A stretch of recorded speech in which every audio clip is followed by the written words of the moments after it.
First of all, I'd like to thank everybody for coming out today. And a lot of times, we take life for granted. And I had one of those instances last year in June. I don't, I kind of like just remembered that I did a seminar with you. Yeah, it was the day of And the day of our seminar. Wow. and I just recall that I don't even remember doing that seminar. I was sick the whole time I was on stage. And, a lot of times we take life for granted. But me, I feel that I'm very, very fortunate to be in this position I'm in. A lot of people dream about being this superstar athlete when they're young. I guess because I'm from a small town, there were not a lot of dreams about becoming a superstar athlete or nothing like that. So I kind of like stumble upon everything. So everything that's happening to me is pretty much a blur. And I never, ever, ever, ever thought in a million years that I'd win not only one Olympia, but 80s. Really doing a lot more than just blowing my mind. It's like unbelievable. I don't know if a lot of people saw my first win. There was another incident that I don't really recall because I think I fainted immediately after that. But going back to being on stage, God has a lot of plans for each and every single one of us, and we never know when we're going to leave and when our time is up. And I kind of like experienced one of those, that day that we did that seminar, June 30th of last year. And I was up there, and I was completely out of it. I was sick, basically. I don't remember anything that I said. I do remember walking out there, and I do remember walking off. Those are two things that I remember vividly, but what went on up there, I have no idea. So, Well, you did a sorry great about job that. at that seminar as well. It was in Wisconsin in June, my home state. Ronnie was a guest at a competition out there, and of course we did the seminar before the show started. He crushed it as always, which shows his dedication to the fans. Well, But anytime I'm on stage, I'm always having the ball and enjoying myself because this is what I was meant to do. But going back to what I was trying to say is, you know, I've always appreciated, everything that's come my way. And now that, that happened to me, a lot of people don't know that, I had a sepsis incident, and man, it's one of the hardest things in life that I think that you can face. I mean, I remember being in a whole lot of pain. I mean, pain that for me is really hard because I got a real high pain tolerance. I herniated a disc once and finished my workout. sounds like Ronnie. Exactly. But this was pain on another level. And come to find out, not only did I have sepsis, but I also had a bad left ventricular that I had to have replaced. And if I didn't know back then, I know now that God really and truly wants me to be here and has a major plan for me. And like I said, I never take anything for granted. And I want to thank, once again, each and every one of you guys for coming out. I want to always thank you for, all the love. And I get a lot from you guys. I mean, a whole lot. And I try my best to give as much back as possible. There are some times where I get in a hurry because I'm trying to get somewhere and do some things. But I really appreciate you guys more than you think I do. I mean, on another level now that, this has happened. And like I was saying, I've always appreciated life and the things that happened to me. And now I pretty much double appreciate it, if that's even possible, because I'm a guy who appreciates any little thing that happens to him.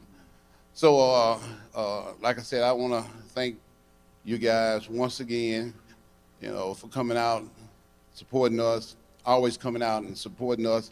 especially in our crazy sport of bodybuilding, where we don't get a lot of credit because they say the drugs are what make us who we are, but that's not really true. If that was the case, I wouldn't be in all these pain that I'm in, now from all the hard work that I put in all these years now. I think I'm going on my 50th year, of training. I started when I was about 12 years old. I'll be 62 coming up in a couple months. Thank God, because I never ever thought in a million years that I would see that age when I was growing up around about, when I was a teenager, basically, and in college those days, those high numbers, are never really in your mind. But I am very fortunate, and I try to tell people all the time, reason why I'm here and I'm still enjoying what I do is because of the passion that I have for this working out thing. They say once you have passion for something, you never work a day in your life. A lot of times people ask me, how did I work full time for the police department and do bodybuilding full time? I just tell them, hey, every day that I woke up, I couldn't wait to get to the gym and get my workout in. And once I got my workout in, I couldn't wait to get to the job to get to work, because every day, at my job, being a police officer in Arlington, Texas, I look forward to going to work each and every single day, because I knew that there were a lot of people at Arlington, Texas that needed their asses kicked.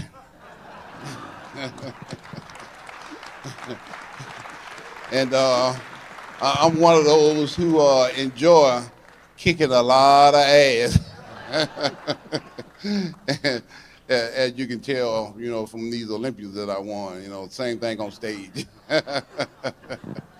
But yeah, this life that I'm living is a whirlwind life, one of those unbelievable lives, and I'm truly living a dream, because like I was saying earlier, I never ever thought I would even win one Olympia, not alone 8, because I had to be coasted and taught into being a bodybuilder, because when I went to a Metroflex gym, I was already on the police department, so my goal was to become maybe chief of police one day, and not Mr. Olympia at the time, because to be honest with you, I didn't really know what being a bodybuilder was all about.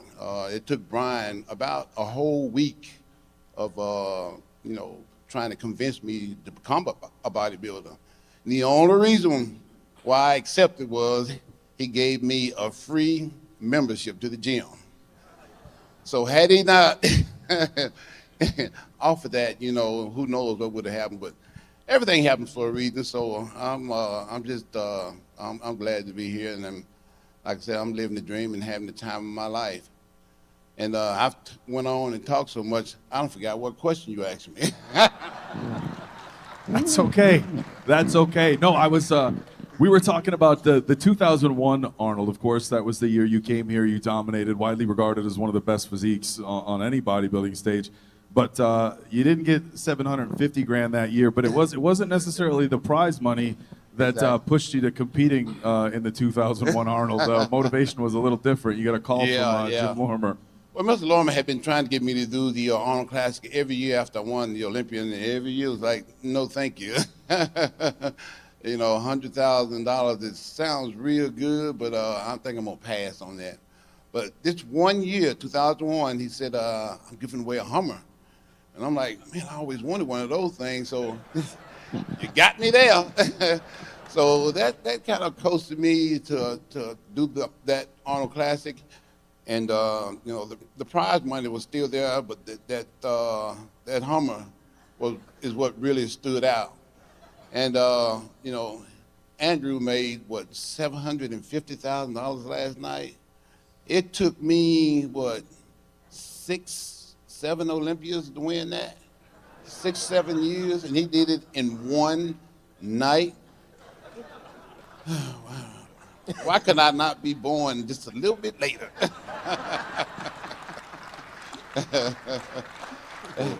Andrew, I think he knows how fortunate he is and how lucky he is because that's a lot of money. And if he's doing the show 2 weeks later in the UK, that's another $250,000. That's a cool $1 million. Yes, sir. I don't think I made that much my whole career. Winning those Olympias and all the classics. And he's going to do it in almost 3 weeks. God is good, man. God is good. We're going to see you in the UK.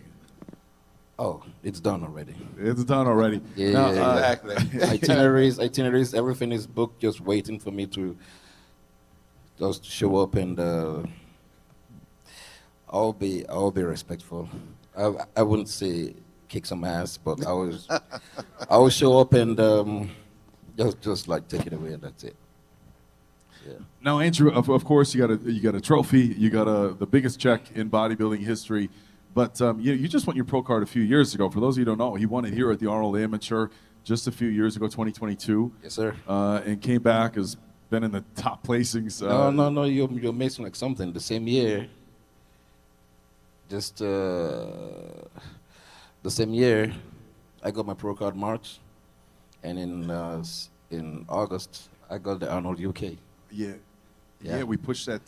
Was that September of that year, or was that? Yes, August? sir. Yep. Yeah, so he had an Arnold Classic title from the UK. I already have so one. You already have already, one. exactly. So when we're over in the UK, if he gets that another one, I get to say two-time Arnold UK champion. But it's you get to share the stage with all these guys. I mean, these are the guys who we're looking up to: Ronnie, Jay, Phil, Kai. I mean, just obviously, the trophies and stuff is incredible. But the company you're in, what is you've joined the ranks of all these guys now? What does that feel like? I don't know, man. I'm still waiting for this thing to sink in because, honestly, this whole thing just came. It came. I would say it came at the right time, and I just took it. But I was never a fan. I wasn't even interested in competing. I mean, it's God's time. It just came. It just came, and from day one, I took it. I remember everyone was like saying, when I told like a couple of my friends I decided to compete because I was training with Larry and the rest of them. And they were like, okay, like to get your pro card, you have to like go somewhere which is easy, like Malta, Kazakhstan, or Thailand, or Taiwan. I'm like, bruh, like I'm an electrical engineer, yeah? We go for the hard stuff. We go way up there for the kill.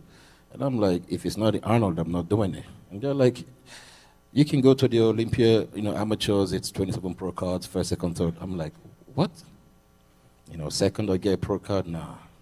It has to be one, and it has to be the overall. And I went there, made it happen. And the same year, Texas Pro. The same year, Arnold Classic UK. The only thing missing was the Olympia title, which the plan was to be top 5, but I was sick with COVID and I wanted to pull out. Even my coach George said, "Hey man, if you cannot go on, just like call it quits." And I told him, I'm already here, so I'll just try to do the top 10 and that's it. So that was the only thing like missing, just the Olympia. And after that, it felt good. I'm like, okay, I'll keep pushing. And the next year, I got third. The next year, I didn't go. I was choked up with work. 2025, third again. And this year, I'm like, no, sir. Nope. It's 750. 750, like Ronnie said. I'm like, yeah. And what motivated me the most was taking the boxes, because there's something I believed in myself here, consistency. I've never fallen down the ranks. I've always been ascending. Sometimes I'm just stuck, like I got third twice, fifth twice, but I've never descended. I've always been ascending up the ranks, and I knew every show I always make an improvement. It might be a little bit of percentage, but always make at least an inch of improvement. And after the Olympia, I was so confident because we cracked so many codes that we couldn't. Especially when I changed my trainer to Kamal, he understood what we're doing. And I didn't want to do the Romania show, but I wanted to be sure that we actually tick the boxes. So I went over there, did the Romania, and I was like, God damn, okay, now we're good. So yeah, I did some tours in December. I did some tours from November and December. In January 15th, I flew over to Tampa, and I started prep for the Arnolds, and we went bang, bang, bang, bang, bang, and yeah, here we are. Yes, sir. All right, now Jay, you won a few Arnold Classics. Ronnie likes to remind you that you got some H2s and not an H1. He likes to throw that in your face. But you had established yourself, obviously, after getting runner-up at the 2001 Olympia. But you've talked quite frequently about how those 3 Arnold Classic victories really changed the trajectory of your career. Talk to us about that a little bit. Yeah, I mean, like Ronnie said, he was kicking ass at the Olympia, and fortunately, most of the time it was mine. Agree, Ronnie, or? Not the only one, though, Jay. What's that? Not the only one. Yeah, not the only one. Which I feel good about that, Andrew. I think we're missing the whole point. Ronnie, you're talking about the money for Andrew Jacked. Yeah. His name is Andrew Jacked. Think about that. I thought I had a cool name with Cutler, and, you know, we talk about Arnold, but Andrew Jacked. Yes, sir. Yeah, the Arnold was arguably, you know, was the second best at the time, you know, which, you know, a lot of argument today, this is the best stage there is. Biggest money, I mean, look at the production, right? Biggest fan expo. But, you know, was the second biggest prize, and like Ronnie said, you know, there were other things that came along with that, but it solidified me as realistically the second best bodybuilder in the world, and I had to take that position for a while because I was competing against arguably the greatest ever with Ronnie Coleman. What do you think I'm the greatest? You think you're the greatest ever, Ronnie? Whatever you say, Jay. Okay. Okay. I'm trying to get you a little fired up, Ronnie, you know? Because I went every year, I was denied. You know, it's 2001, I skipped 02, and, you know, 3, 4, 5. And then, you know, I won 3 in a row here. That was satisfying. But then I got to the Olympia and was a little disappointed every year. So when I gave up winning Arnold's and focused to go to the Olympia, you know, it took me a couple more times before I was able to win it. And, you know, that, looking back at the record now, and people are quick to say 4-time Mr. Olympia, which is, you know, Andrew just mentioned, like, bucket list. What is there to win now, right? Olympia, it's like the granddaddy of all shows. Joe Weider was a huge mentor to me, just like with Arnold. He created that Olympia title, and, you know, it's something that we all have, you know, all of us up here that, you know, this was our dream, was to be Mr. Olympia. But, you know, the Arnold Classics were solidifying us as into greatness, and built the confidence and gave us that visibility. And, you know, and then Arnold was able to create, you know, the global brand with the Arnold Classics, which Phil, you know, you were to compete in, and you know, that's where, you know, we are today. I mean, like I said, this show has so much recognition, and I still use it as part of my, you know, it's part of my title, and it means so much to me to be able to be here and compete and win 3 of those bad boys, and you know, to witness all these new divisions. Wesley, I mean, you came and won this show a couple years ago, and, you know, we're disappointed last year. So you took the whole year to really just focus, and you skipped the Olympia to do this. Why did you choose to come to the Arnold and skip the bigger title in people's eyes? Yeah, because to me, the Arnold Classic is just, you know, as you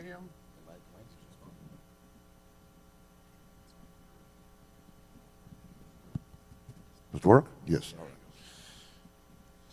right. Well, to me, the Arnold Classic. Yes, sir. Wow. Imagine. That's our new mic check. All right. So the Arnold Classic is, of course, attached to Arnold himself, Arnold Schwarzenegger, my personal bodybuilding idol. That's who I grew up with as well. I watched Pumping Iron. I watched all his movies. Me and my dad watched him every single night. He was a fan. I was a fan. And then to all those years later, be on the Arnold stage, knowing what it feels like to win it in 2024, it changed my entire life. Of course, it's a title. You win some money, but the accolades that come with it, the opportunities that present themselves. I have 2 children at home. I have a family. And it changed our entire lives. Gave us more freedom, more happiness, I dare say, more time with the kids. I mean, those are priceless things. And I can only attribute those things to winning that Arnold in 2024. So yes, I skipped the Olympia to make sure I was at my very best, because I did not win the 2025 Arnold.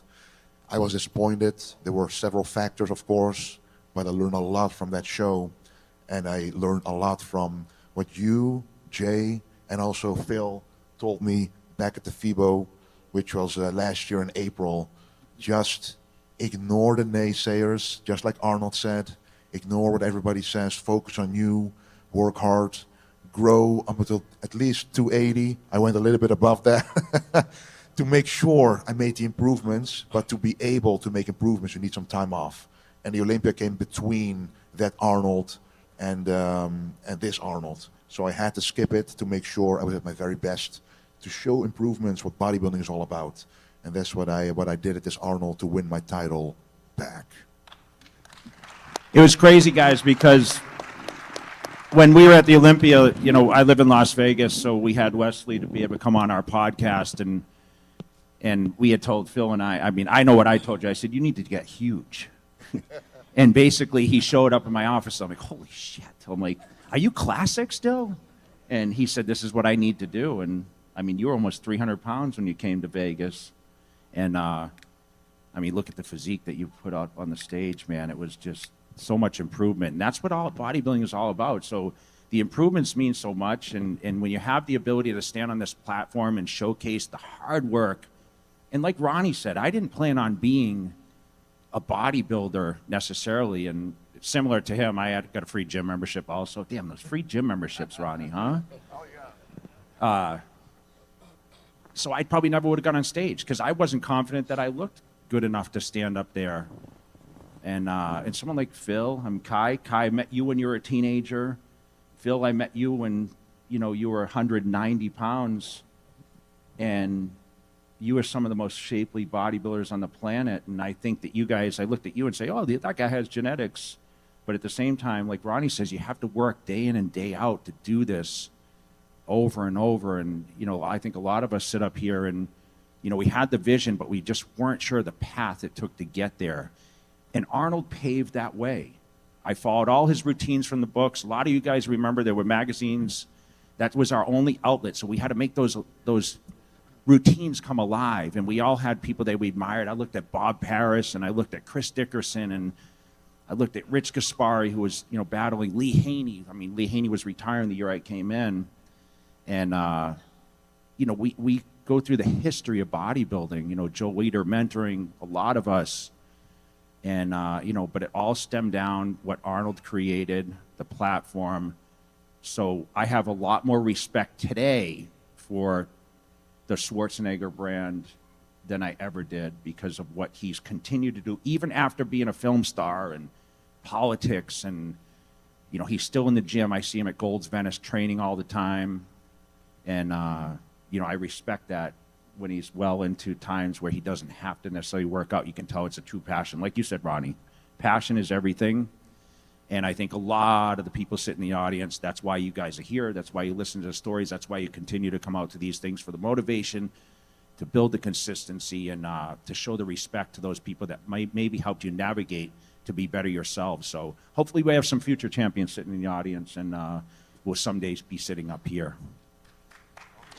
Now, Kai, when we talk about bodybuilding rivalries, the first names that come up are always Ronnie and Jay, but a very, very close second is Phil and Kai. Now, we know there was some tense years between the two of you. Obviously, put them next to each other. That stuff's all behind you.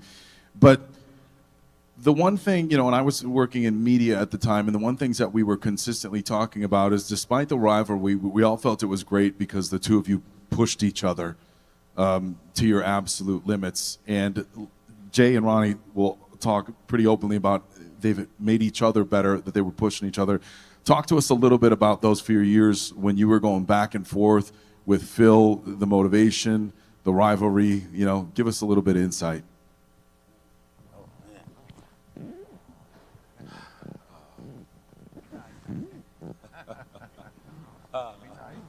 Yeah. You know, Kai, say something. yes. You know, I have a lot of respect for Phil.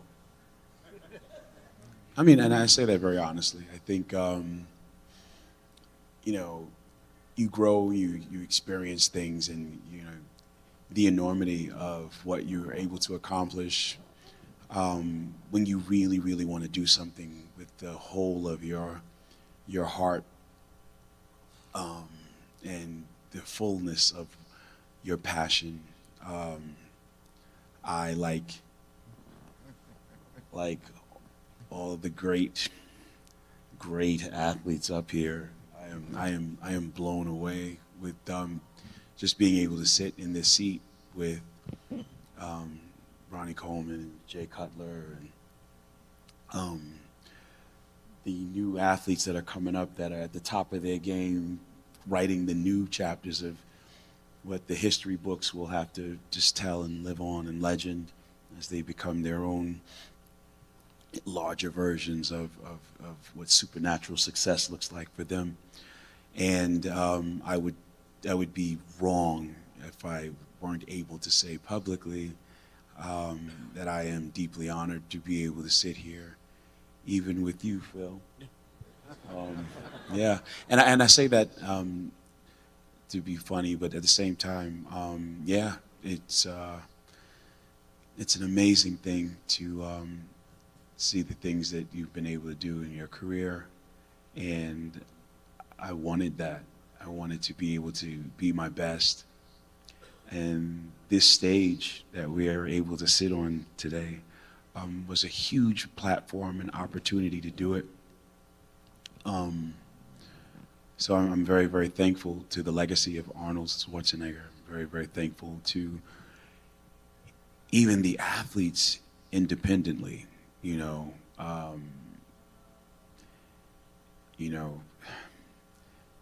one of the best of all time is sitting to my right. Well, two of the best, but I've never said it publicly like this, but yeah, there's no disrespect today. When I say anything that I say, but I definitely want to say that. The rivalry was intense because a lot of that was just very intense for, at least for me, because he was that good. And I wanted to be better. And I think all of us were able to discover in ourselves our ability to improve and to grow and reach very, very high heights, because it was in all of us to want to be better. So we pushed ourselves and we trained and we discovered, the possibility of a rival because there's somebody else that wanted it just as much as you did, and maybe even a little more.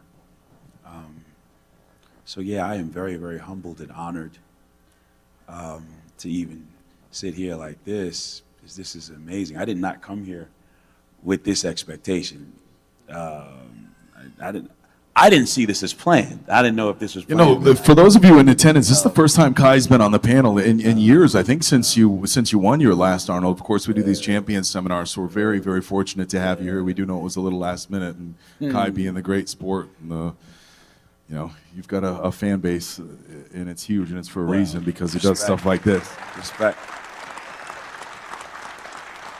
You know, if you didn't have you know, there's these stories that I realize now in another time in my career that the magic moments, that like those moments that are going to mean like the most to you and the most to the people that share it with you, that live, you know, in those seconds that go by that feel like an eternity, when you're so passionate and committed.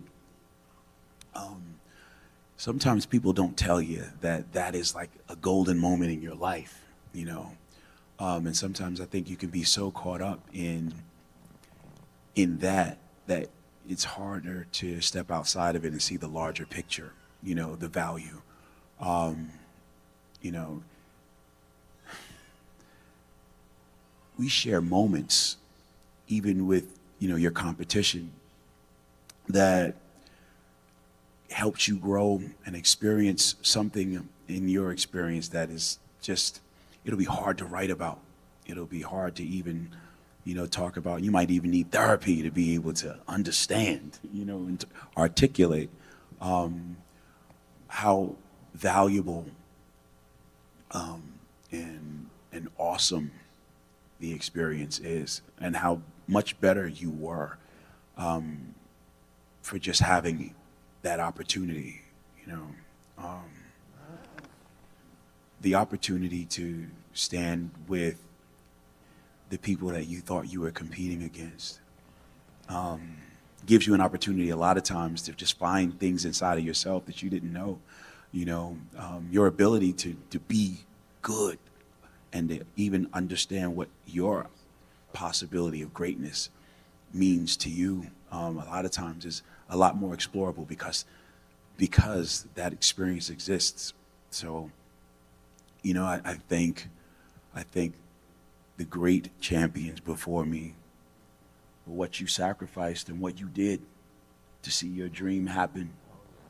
I think the amazing, amazing things that I've gotten a chance to see, the example in you and Arnold, and I pray that these new writers of the history of what our sport will be and what their greatness will look like, I pray that you do it in the best health and confidence, that you will stretch that beyond.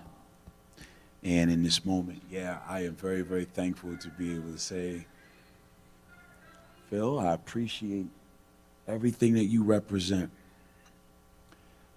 as the champion that you've distinguished yourself as being. And I remember those golden moments because I know now that they were golden, even when it didn't feel good. I realized it was helping me grow, you know. And I thank you for being that athlete that was able to do that, and that kind of man that was able to be exactly what you were, because you've helped me grow tremendously, and my career owes you a great deal of thanks. Yeah, respect.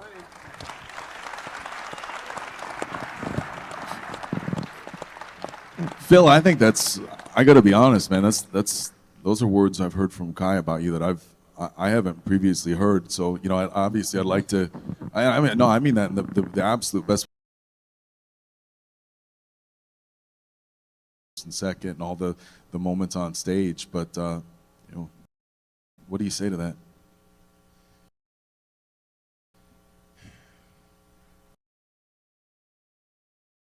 Thank you. Thank you, Kai, for your hard work. All of the different things that you had to endure as a youth, you know,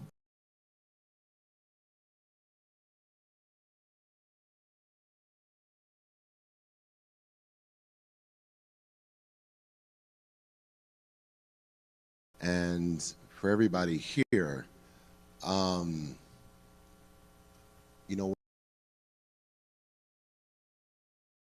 know, we were both just starting out, and you just don't know how things are going to turn out. I happened to win that show, but I remember seeing Kai like do these routines, and I was like, I've never seen a body contort himself so fluidly like that.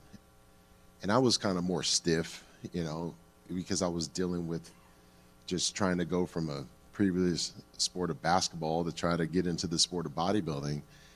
And I started studying Kai, to be honest, because I thought, man, like if I can move a little bit better, maybe I can do better. And, I remember winning that show, and then I remember watching Kai actually win that same show the following year in Denver. I was like, man, this is really cool. And you talk about opportunity. We all come from pretty humble beginnings, to be quite honest. I wasn't born with a bunch of money and stuff like that, and damn sure wasn't winning 750. But I was the guy that actually had $43 to his name when I was doing the NPC Junior Nationals.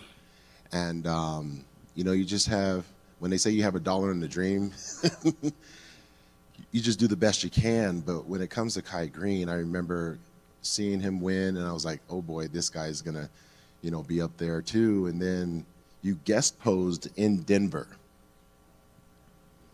Dude, this guy came out, and you were smaller the year before, but he was massive the year later. And I remember you guest posed, you did something that I'd never seen someone do at the time. I mean, Ronnie had done it, but I'd never seen someone up and coming do it. And that was, he came in from the rear of the arena and walked toward the stage, and it was silent. There was no cupping of the ear trying to get an applause. It was just him being in his element and just being able to let people awe at what they were about to see on that stage. And I was just like, oh my goodness, this guy knows how to put on a lot of muscle in a very short period of time, and I got a lot of work to do. And,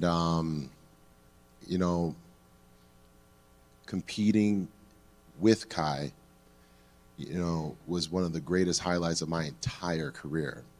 We are definitely attached to one another for the rest of our lives because of that $1 in the dream that allowed us that motivation.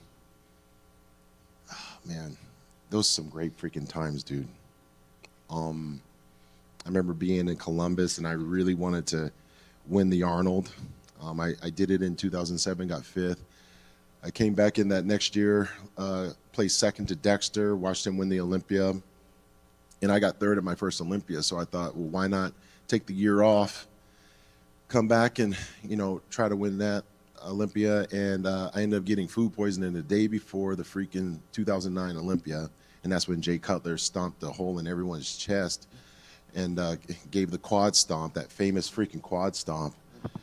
And I remember getting 5th, and Kai got 4th, and we were attached again. I remember then going to watch you compete in New York, and you did, I would say, probably the greatest posing routine of all time. And that was when you did the Dirty Diana routine. And I don't think you know this, but I was sitting in the back studying your every freaking move. I mean, I'm studying, but then I'm like, stop studying, enjoy it. So a couple guys, and you know how you New Yorkers, I'm from the West Coast, East Coast thing. New Yorkers are like, so feel like, yeah, man, what you think, this and that? Like, why are you like excited? Because I started smiling. It wasn't about like, oh yeah, I'm about to go ahead and beat him and this and that, I'm gonna do this. That's all ego. I put the ego aside and I told them, I said, this is magical. This is a person who truly cares about the essence of the sport. Kai, you're a purist. You guys need to look that definition up. He's a purist. Everything that happens to be about professional bodybuilding is very difficult. But that routine, I'll never forget. And that's what the bodybuilding world is about, is like, it doesn't matter where you come from, doesn't matter what you go through, you just take that, you multiply it each and every day. And I stood up and started cheering. I started clapping. I was a fan. I'm still a fan. And that following year, I was like, I'm gonna do, the Olympia. The Arnold. I gave everything, or at least I thought at the time, I gave my all, because I knew what I was going against, because you had just won the Arnold the previous year. And it didn't work out. I thought I had it. I was like, I got this. This is the best. Like, I just had food poisoning like a few months back. I'm going to do everything I got to do. And I came up short. And it changed me. I saw you win. And I said, man, I got to get some get back. I got to get some get back. And by winning at Olympia, I didn't think about as get back. I thought it would satisfy me. It was more about becoming a better version of myself. And we got to travel the world together. We went to India together. Now, that was a wild trip. We were on a bus having to go do like a press conference or something. And I happened to be sitting like right here on a bus. We have all the other athletes sitting on this bus, and there was only one seat available. And Kai Green gets on the freaking bus. So of course I take my meal prep bag and I put it right here. I'm like, nah, you're gonna have to find another place to go. And Kai takes up a lot of space. It's a very large human. And I'm like, okay. And it was one of those moments where like, and we weren't really even beefing or anything back then. It was just like competitive spirit. It was like our spirits were battling. But it was like high school. Ooh, what's gonna happen? What's gonna happen? And we just sat there and we just kind of just, I don't remember what we said, but we were just like allowing our spirits to just be in that moment of like, we're gonna get it on. We're gonna do this. And we gave a lot of great moments to those people in India. You developed a huge fan base in India. You can't even go to India without, like if you go to India with Kai and me, even as Mr. Olympia, they would follow Kai more than they follow me. And I have no problem saying that because of his body of work. And, we just shared a lot of moments. And, yeah, we filmed Generation Iron together. That was a great film. I didn't necessarily like how it portrayed me, but at the same time, it was a great moment in bodybuilding history that we actually got to travel to LA to do a presser, a viewing, and we got to be treated like Hollywood for a minute while we were getting ready for the 2013 Olympia. I'm gonna say it, man. Like we shared a lot of moments. I will tell you, I did miss you when you stepped off that Olympia stage. I really did, because you pushed me so much. And although the other athletes are great, they weren't you. They didn't bring that fire in me. And when I won my 7th, of course I was very excited. I felt like, oh yeah, I tied Arnold, this is great, this is dope, like, wow. And then I lost to Sean, rest in peace. When you're winning, sometimes you have a lot of friends, a lot of entourages, all this other stuff. Everybody wants to go to your after party. Ronnie used to put on the best after parties, by the way. And, Yeah, buddy. Yeah, and then because of Ronnie, I wanted to have the after party. Jay had his after parties and stuff like that, and I was like, I want my after party, But when I lost in 2018, there was no after party. It was a lot of silence. You go from having like 100 people, wanting to be your friend and party it up with you and this and that, to I only had like 11 people in my hotel room, silence, this and that. When I got back to Denver, I'll never forget it. I was sulking, you know. I went then had my second hernia surgery, and I'm just like very upset. And the phone rings, and it was Kai Green. Kai was the only bodybuilder at that moment in time that called. I won't tell you everything that he said, but it's kind of similar of what we're experiencing right now, and that was respect. You actually lifted up my spirits that day. You reminded me who I was and who I am and what I should be focusing on. And that is just harnessing the energy, every rep, every set in life, not just bodybuilding. So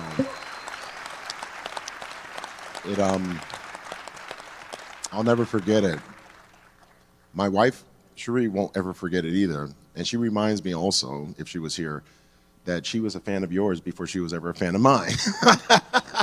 She was like, man, like, he could do this, he could do all these, man, you can't pose like that. I was like, I sure can't, babe. Like, I can grow some arms and some legs and this and that, but in all seriousness, it's just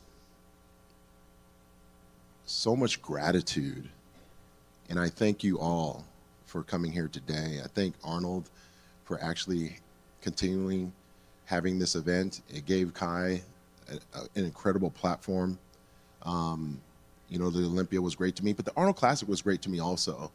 Being able to travel to Madrid and actually compete there, being able to increase our fan bases. But you guys like us being next to each other? Because I feel like, I don't know, we might be onto something. Because I know that Kai and I have a lot of stories, the things that go on in our heads or went through our minds when we were going against each other. Kai Green is one of the most competitive people I've ever come across. I mean, obviously, Ronnie Coleman, Jay Cutler, you guys are true competitors. True competitors. There's a difference. You know, you can be a bodybuilder and just kind of like be happy to be there type of thing and this and that. And it's another thing to be a hardcore competitor. And that's what makes you guys feel something. The levels of conviction, not just in their voice, but through their body of work. And I, again, can't thank Kai, thank Jay, thank everybody so much enough. But, oh, Kai, I think, man, we should have got it on one more time back then. We should have, I think, but you know, life has no rehearsal. God makes no mistakes, and it's really cool to know that the Predator and the Gift will always be cemented in bodybuilding history. And I just want to say thank you, guys.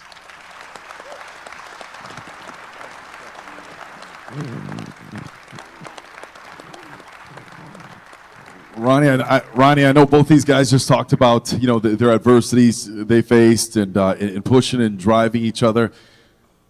One of your most impressive victories, and one that I think everybody's always going to remember, is your 2003 Olympia victory. Of course, Jay came in 2001 as a close runner-up. He was leading in prejudging. We all know that story. 2002.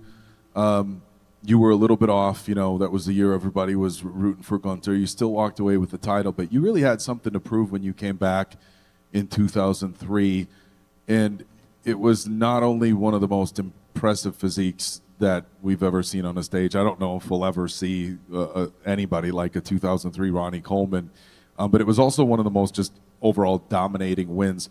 Talk to us a little bit about that period from 01 to 02, to barely winning, to people doubting you, to coming back in 03 the way you did. Well, you know, life is full of adversity. You're always going to face it somewhere along the way, you know, and I think I faced it more in 2002 when we all know what happened, you know. Gunther beat me at the GNC show. I don't know if you want to call that a show, but anyway, I lost, and I said right then and there, you know, these guys want to go to war. So I'm going to take them to war. And after every Olympia, I always took about 3 months off and chilled out and just try to be a normal person. Not 2002. I was like, okay, we are not taking any breaks because we got a war to go to. And you might get me in the battle, but I'm going to win the war. And soon as the GNC show was over and I faced that adversity, I went back to the gym with 0 time off. And every single day I went into the gym with an attitude. And I tried to lift as heavy as possible every single day because you're not going to take this title from me. No way, you're not taking this from me. And every single day I went to the gym with, they want to go to war, so let's take them to war. And I had that attitude each and every single day. And I lifted sort of like a maniac. But, I had a lot of success. And when I say I lifted heavy, these machines, they have like a 250-pound stack on them. That was real lightweight. I added another 45-pound plate and another 45-pound plate, and I'm still getting at least 10 reps out of each and every single set. So like I said, they wanted to go to war, and I took them. And what you saw that day backstage when I peeled off was me going to war, let's say getting prepared to go to war every single day. And, people like to say 2003 was a great year for me, but I always go back to 98. 98 was a year that, I didn't think I was going to even make the top 10 that year because the year before I got 9th. And I'm like, the night of the show, I went back to my hotel after, carving up and eating all these carbs. I'm taking in about 1,000 milligrams of carbs a day. And the first 2 days, it was all nice and good, and I'm having the time of my life. But as I go on, I'm eating so much food, I can barely walk. And I went to pose the night before the show, and I didn't have like a cut on my body. And I just called my nutritionist, who was Chad at that time, and said, "Hey, Chad, we got a problem. You need to get here as fast as possible because I just lost just about every cut on my body." He's like, "Don't worry about it. We're going to fix that." So Chad comes in, and he mixes a powder in a cup and put some water in there with it, and he said, "Drink that." I always did what he said because he's my nutritionist. I had no idea I was going to be going to the bathroom for the next 3-4 hours straight, and didn't get hardly any sleep because I was up all night going to the bathroom. Well, the next morning I wake up, I'm still kind of, a little depressed a little bit, but I'm positive. But I'm so, shell shocked about the way I looked the night before. Every time I came up on a mirror, I'm like, I'm not gonna look. I'm not gonna look. So when I got on stage, I thought I had completely blown it still, because I didn't make the first call out. I didn't make the second call out. I didn't make the third call out. I was in like the 4th call out, and I'm like, okay, here we go. In like the top 12, like I said, I'm not gonna make the top 10. And I thought that the whole show. And even after the show, when they called out sixth place, I was getting ready to step forward, but it wasn't me. Fifth, same thing, wasn't me. Fourth, the same, it wasn't me. Third, wasn't me. So when me and Flex are standing there, I'm like, I know for a fact that I got second place. Because there's no way in hell I'm winning, Mr. Olympia or somebody who just got up here because, I got a free membership to the gym. So when Wayne called out second place and said Flex Wheeler, I'm like, oh man, they done made a mistake. And then it hit me. I'm like, wait a minute, this is the best bodybuilding show in the world. They ain't gonna make no mistake here. And I pretty much fainted. But I always go back after I saw those pictures and say, in the film, and say that was my best look ever, 1998. 2003 was a great year, but 1998 was a better year, for me, personally. Jay, did you have a favorite year? I mean, I know when we go back and we talk on it, 09, the quad stomp year was pretty impressive. I know you really liked the way you looked in 2001. You had a few Ironman victories where you looked really impressive. Is there a particular year, or maybe two, where you were like, looking back, those are the top physiques that I feel like I brought? Yeah, I mean, coming to my first Arnold Classic, 2002, I was my biggest weight ever. It was over 270, and that was the first victory. So we all have looks that we think are sometimes the best. Unfortunately, the judges are the ones that choose the winner sometimes. It's out of our hands. But, when I came in 01 and challenged Ronnie, that was kind of my best on paper up until the point where now people recognize the quad stomp year, which, Phil and Kai were, Ronnie, you were gone by that point. You had retired. But, Kai, I remember Kai camped out in Vegas. He did like Rocky style. He moved to Vegas and was training in kind of a gym that was my home gym. So it was like almost like he was kind of invading my camp a little bit, And then Phil and I obviously had such a relationship, but I watched Phil, come close, to his first Olympia, placed third. For you guys that follow the sport, to come to your first Olympia and place third. Like Ronnie and I never did that. I was second to last in my first Olympia. I think, Ronnie, you were last. So, I mean... First Olympia. Huh? I was dead last. Dead last, okay. Well, I was 15 out of 16, my first. So I knew that I had great challenge. And, Phil was alongside of me. For you guys that don't know the deep history, Phil was, he was my number one supporter as we were on top. He came and stayed with me. We trained together. We spent a lot of time, just like with Ronnie and I. Ronnie and I, we spent a lot of time training, even though the magazines built up this battle that we were the worst of enemies. But we would, spend time training in the gym. And, Ronnie was a different breed. I mean, talk about love and training. I mean, I still train 7 days a week. I'm a maniac when it comes to working out, but you've seen him with all the adversity, go through all the workouts. But when he was on top, I was telling this in a seminar, Ronnie would show up off the plane in tights.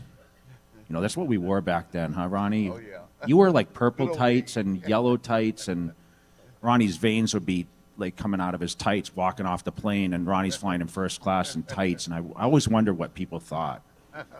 He'd come off that plane, and I see him walking through the airport, and you're just seeing people's faces, like, with the legs, and you had big boots on all the time, Ronnie, those big black boots you'd wear. Police boots. And he'd be like, okay, let's get some food and let's go to the gym. And a lot of times we were coming in on Friday nights to these guest appearances, and I mean, it was late. And he'd be like, all right, the gyms are closing down for him to be in the corner, loading up the squat bar to 700 pounds. And that was just routine for him. And for a challenger, man, it's, I think, do I have to train like this? And I remember the fans telling me, they'd come up to me at all the events and say, if you want to beat Ronnie, you got to train heavier, you got to train harder. And my ability was limited because he was just at a different level. But then when I had Kai and Phil, kind of chasing me down, I was coming you know, into a different era of bodybuilding when Ronnie stepped away, it was kind of like, you know, the aesthetics, and, you know, Phil talked about Kai's posing ability. You know, I was challenged. And I lost to Dexter Jackson. You guys saw him collect his Lifetime Achievement Award last night, and, you know, probably part of history, he beat me in the 2008 Olympia, and I always said I gave that title away. I came in, I got complacent. He deserved it. But that was kind of the time where Phil arrived, Kai was coming in, and in 09, like, there was a lot of threat, you know, that someone was going to come take my place in history. So when I came out and quad stomped, like Phil said, Kai, you remember that? I was only looking at my leg to make sure it was still cut. And they took that picture. And I looked down at my leg, and, you know, that is kind of recognized as one of the great poses. We all have, you know, people that are recognized in how they pose. And that was probably one of the greatest moments to win the title back. No one ever had did that at that point yet, and everyone doubted me. And Phil made a great point. There's a lot of people that are surround you when you're the champ. And I had an entourage. You know, I'd show up at the gym, and somehow I'd have like 10 people ready to work out with me everywhere I went. You remember that, Phil? Yeah. I don't even know, like, people would just show up, and I'd be like, all right, I guess we're all working out today. And then you lose, and it's silence.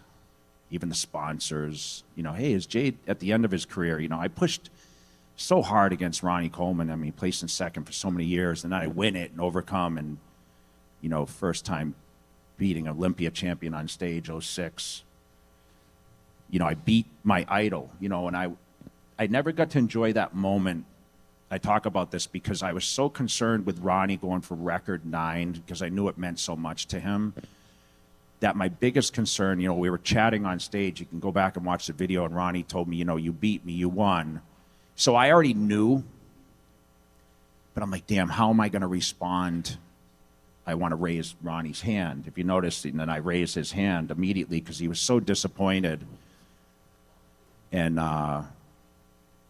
you know, that was part of history. So the 06 moment was spectacular for me, but it was terrible for my biggest competitor, you know, the guy I idolized, you know, my close friend that I respected so much, that he was the reason. I mentioned that in my speech. I mean, if there was no Ronnie Coleman, you'd see no greatness from my side. I have to credit him.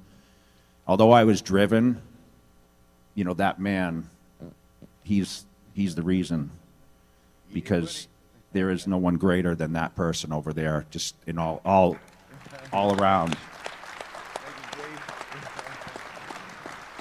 Ronnie always supported me. I remember my first victory, Night of Champions. I got a phone call after prejudging, and ring, ring, ring, Ronnie Coleman. Hey, congratulations. I said, what do you mean? He said, well, you won. I said, well, it doesn't finish till tonight, Ronnie. He goes, no, you won it. So I just wanted to wish you congratulations. We didn't even know each other then. Little did you know I'd come up the next year to kind of shake you down a little bit, you know? And, yeah, like, I mean, the stories, like Phil, I mean, you can attest to this. I mean, like I said, we trained together, and I think those moments meant the best for me, because it wasn't just about getting on stage and winning bodybuilding competitions. It was the kind of the build up, and it was the aura of the whole experience. Like, our favorite thing, I think all of us can agree upon, is the time in the gym. And we just get up here and we have that short moment to be able to display that.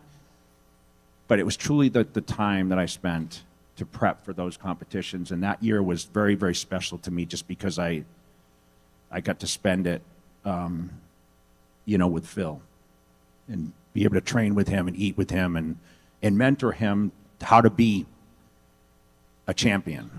And that's one thing I can tell you that I was able to Phil as a student. And I remember we had a conversation shortly after in 2010, because 2010, he arguably could have beat me. He was second. And I said to him, I said, you respect me, but you need to now focus on being the mindset of a champion. And you need to believe in yourself and stop respecting me in that sense and realize that you have greatness. And I watched him switch.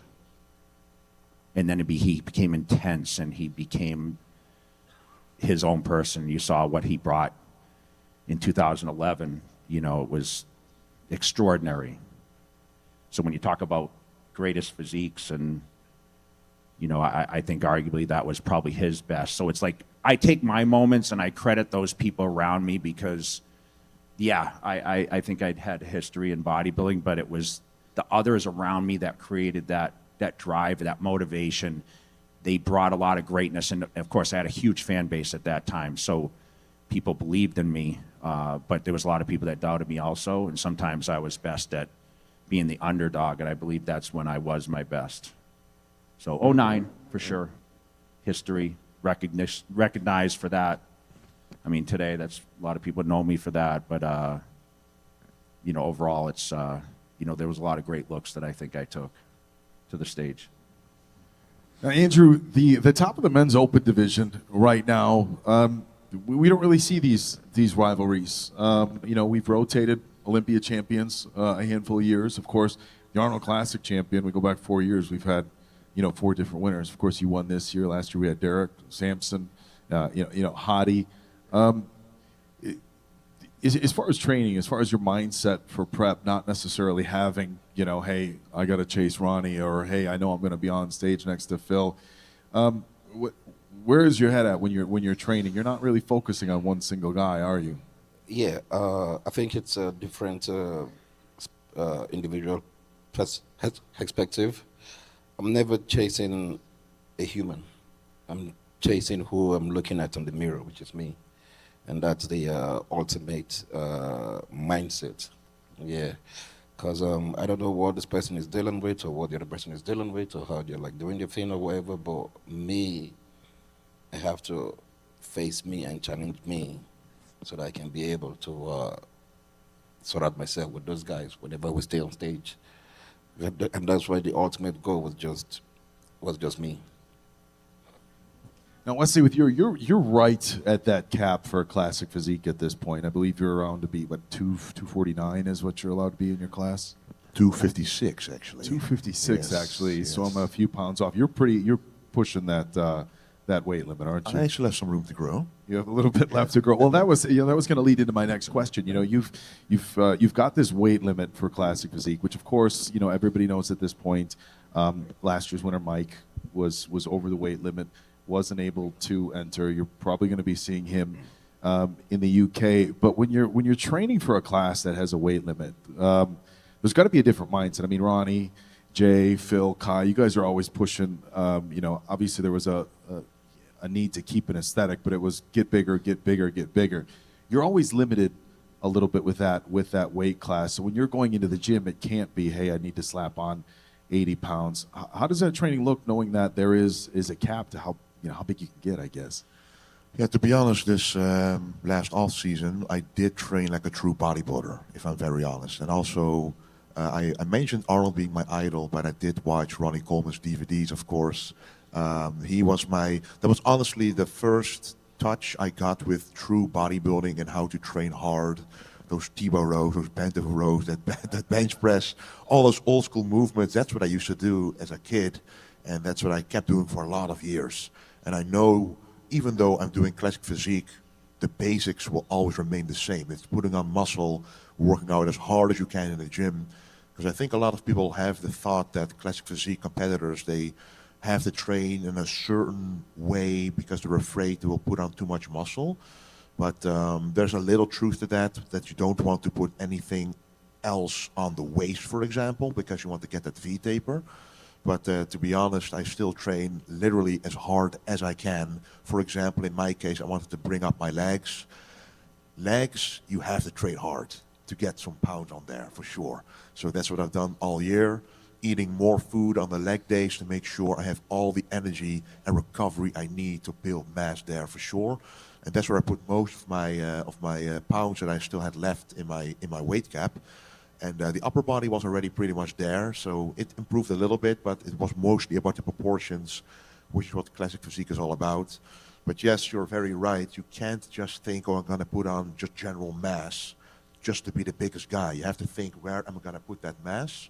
And it's all about creating that perfect proportion for yourself. Like Andrew said, you look in the mirror, you see how do you improve upon that guy. So I don't really look at the competition so much because everybody, especially in classic, is so different.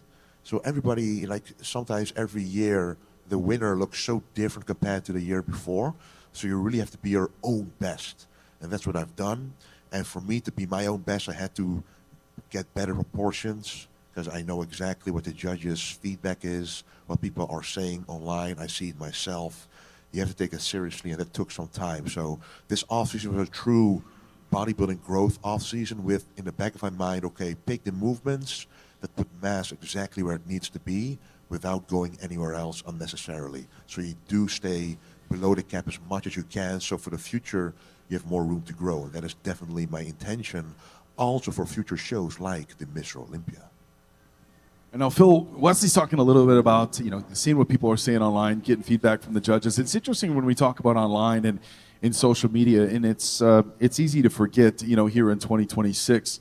But, when Facebook started, it was kind of for college kids, and then it was kind of just for friends and family. Instagram, I don't think, started until, I want to say, 2011 or 12.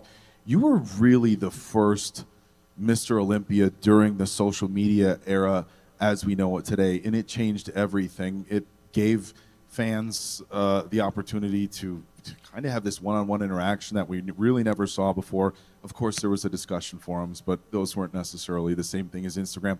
But it was a little bit of an interesting navigation for you. Jay didn't really have to deal with it. Again, Ronnie, kind of just in the magazines. You were the first true Mr. Olympia during that social media era, and it's changed everything. Talk to us a little bit about that. Oh man, I mean, you're absolutely right. I believe social media was there just to connect us, right? As you can see today, it can, but sometimes it divides us. Within bodybuilding, I mean, you're actually being adjudicated by judges, but also fans, and with, sharing things online, you're sharing information, you're trying to connect with people. I really found that social media in its essence was all about that initially, coming from those discussion forums. And then it was just like, have a good day. Here's my food. This is what I trained, to then always feeling like you're never enough. And I felt like, man, that's really difficult because, we're imperfect, yet trying to be perfect. And I know everybody in here feels a little bit insecure, when they see themselves in the mirror sometimes. And the noise increased every year. Social media for me became like the 12th man, in a football game. And look, everybody is going to have their favorites. And some reason, for me, it was you got your fans, but you always want more because you want to feel appreciated for the work that you're putting in. But, the magazines usually protected us from people that were, trying to hurt us. And, it's hard because, winning, like Jay said, I mean, I still remember that phone call. I was in my kitchen and, Jay and I were talking and he really grilled me. And, he was really preparing me when he said becoming a champion. I always felt like heavy as the head that wears the crown. I was very lucky to be able to see Ronnie Coleman win and actually the torch be passed to Jay, to see Jay actually lose and see how those people, there's a lot of people that would talk trash about Jay. And Jay did nothing wrong. So in my mind, I started realizing with social media, I'm like, these people are going to love you, Phil, and they're going to talk trash behind your back. They're going to love you one moment, they're going to leave you the next. And it created a sense of a fear of abandonment for me. I grew up as an only child and, both my parents worked, so I felt abandoned a lot. Not like I was being neglected or anything, but with social media, I felt like there was less connection. So yeah, when you're winning, everybody has something to say, especially when you're winning multiple times. And I remember I had to go back to watching I collected pretty much every Mr. Olympia contest, even on the VHS, the DVD from when Arnold was winning, Lee Haney. I grabbed all those videos. But one of them was, there was a year where Ronnie Coleman won and he was winning and, a couple people had something to say in the audience, people were very vocal back then. And Ronnie was like, you can boo if you want to. I won, and that's that. And I had to replay that in my head. Like, it's okay, Phil. Like, there's going to be people that, wanted to see their favorite win. That's got to be okay. Like, you got to learn that that's okay. They hated Jordan, like they hate on LeBron. Like, it is what it is. But it's really just the fact that, like, you're presenting something so good that maybe they just want to see a change. Variety is the spice of life, and you should always walk into it knowing that we're all champions. You, the audience, like, you guys get to marvel at everybody. It can't just be one person. It has to be, and so, I battled with it a little bit. I guess for me too, like, coming from a previous sport of basketball, I love trash talk. So if, like, someone says something, I'd want to fire it back at them. They'd say, like, yeah, you suck, this, that, and I'd be like, well, it's gonna suck when your favorite bodybuilder gets their butt whipped in 6 weeks. But then you realize it can get very dark. And you start feeling like a sense of, man, like, you're not being in your body, like, you're not being in your true spirit. And, I wouldn't say wasted a couple years, maybe going back and forth with a few fans, but I definitely feel like I could have handled it a little bit better. But it was really just the fact that I saw myself trying to break a record. And I felt like maybe I should just use that as fuel. But when you use negativity as fuel, man, it definitely develops a level of hollowness. You develop a hollow victory, and that even took a way that I just didn't like. But when you start saying something, that someone may not like, and you just focus on that negative stuff, you ruin the light that's within you, and you just start seeking darkness. And I had to pull myself out of that. One of the things that I noticed, like, when Kai and I were getting after it, everybody roots for the underdog, right? Everybody's going to do that. Jay, I saw it with Jay. He used it as fuel. Kai used it as fuel. And I just said, you know what? Can you take it? Can you really take it? Because you're going to have to take this adversity. So I just said, screw it. I'll just call myself the dream killer then. I'm going to ruin everyone. Like Ronnie said, you want to go to war? Let's go to war. But again, like, it's, I reminisce, now I realize, like, winning those titles, it was fun. But for everybody out there, like, you don't always have to look in the mirror in the gym and talk trash about yourself. You don't have to call yourself a bunch of bad names to go get another rep in. What you need to do is pour greatness into yourself, speak positive to yourself, and step into your own level of greatness. But with social media, I felt like it was necessary for me to go through it, and it built me up as a better human. It allowed me to see my own weakness. It allowed me to see my own brokenness. God actually definitely showed me my own brokenness, and I definitely appreciate my Lord and Savior Jesus Christ for showing me that, because without that, I wouldn't be here. But it allowed me to connect with other athletes in different sports. It allowed me to connect with fans in all different parts of the world. It allowed me to explore different things within, even politics and everything, just to see what people are going through. The DMs that we receive, are just things that I took with me. Like, usually about 30 days before the Olympia, I would call it like my 0 dark 30, and I would just say, I'm gonna get off of social, not post anything, because I need that real laser sharp focus. But I read everything, and then I started appreciating everything. If I can get a negative comment in my DM, I'm like, well, that's just how he feels. I guess I got to keep going, so then I don't make that a reality that I'm going to lose. And then you have the people that are telling you about how your video helped them get through a level of their own personal darkness where they may want to commit a suicide or something. So I felt like social media was, great. I still think it's awesome. I just want to tell everybody that try to use it as positive as you can. And if you are noticing that there's some negativity, start looking in the mirror and asking yourself, how's your heart doing right now? What your heart posture is right now? What it is that you truly want right now? And if there's someone that has something that you want, maybe it's just for them for that season of time. Maybe that title is for that person, that job, that relationship is that's for them. What is it that God has for you is so freaking important. And the alchemy of this life is about how you see yourself in your heart posture more than any muscle could ever provide you guys enjoyment with. But I'm very thankful with social media. We were able to have a live stream to be shown around the world. I think these athletes now have greater opportunity because of the fact that sponsors, can actually see them in their homes, how they treat themselves and other people. Because when you're being paid to represent a sport, people are pouring money into you guys, and I'm just talking to you guys right now. You got to remind yourself that you're wearing a nameplate, not just of your name, but the stage here, the stage at the Olympia, the sponsors that you have, your creator as well, your family, and you just have to remain consistent of evolving. And don't feel like if you say something wrong on social media that you're going to be crucified. You're just not. It's just a moment in time that maybe you had a sense of weakness. But through that weakness, you can be strong. Through that weakness, you can be better. And that goes for everybody. We're all broken, but we get, picked up maybe by a message. And I thank everybody for those messages. But yeah, man, social media is pretty funny because through those years with Kai and I were getting after it, the things that people would say, dude, like, I don't know, did any of my fans ever ride you, Kai? Yeah. Anybody ever talk trash to you? Yeah. Yeah? I remember at the Olympia, I walked to the front of the stage and I was feeling alive in my own power. And at the foot of the stage, there were about 10 rows deep, a bunch of big Heath, these Phil Heath fans. They were like their, what was it? It's like a poster.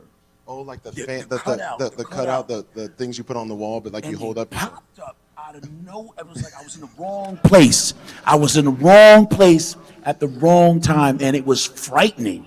It was like, wow, okay, this is not where I need to be. Yeah, your fans, yeah, and that was at a memorable moment too, right in the competition. Yeah. As far as on social media, yeah, I mean you have a lot of fans and enthusiasts, and believe it or not, the enthusiasts are just as intense, and sometimes even more. I think they were crazier than we were in some aspects. There's probably some fan right now that were like, "This doesn't happen. This shouldn't happen." Yeah, they were the instigators. I think. Even when we got, I would just say it like I think when we were getting into it on the stage, it was more predicated on what people were like. Our teams were going at each other harder. It's like being in high school, and like you're at lunchtime. You're like, you hear what he said? Oh yeah, he said what? He said what? And then oh, you hear what he said? And then by the time after school comes, like we're over here like ready to fight, and it's like nah, like that really was them. Because I still remember on the Olympia when we were getting into it, I realized, it was really the fans that wanted it, but then when we were really about to do it, they didn't want it no more. I think people realized we could have gotten in trouble because I remember. I remember like, wait, hold on. Yeah, slow it down. Real hard to get here. This is like about to get disqualified, and I didn't come for that. No, I didn't want to be disqualified. But two big muscle dudes up on stage, oiled up, about to. That's not the type of fighting we need. That's a little weird, but that's what I was thinking. I was like, that's not a good look. That's gonna go viral in a different way. I didn't think it was at the time. There's like Steve Weinberger was on the microphone. I remember, and there was an energy. I remember that I felt. Yeah.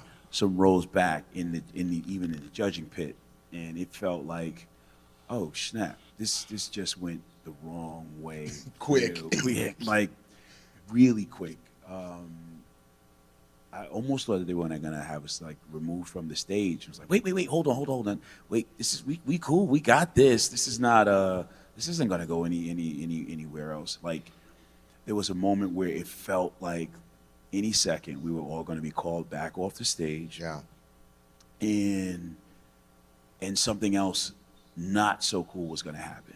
And I didn't. I really hoped that was not the case. And there was a moment in my thinking that was like, damn, what just happened? Then I thought The only bad the bad thing that happened with that, I think for me, was that I realized the prejudging basically is over at that point. They didn't compare us at all after that. And with that elevation of intensity, adrenaline, rage, washed my body out. Like I was spent.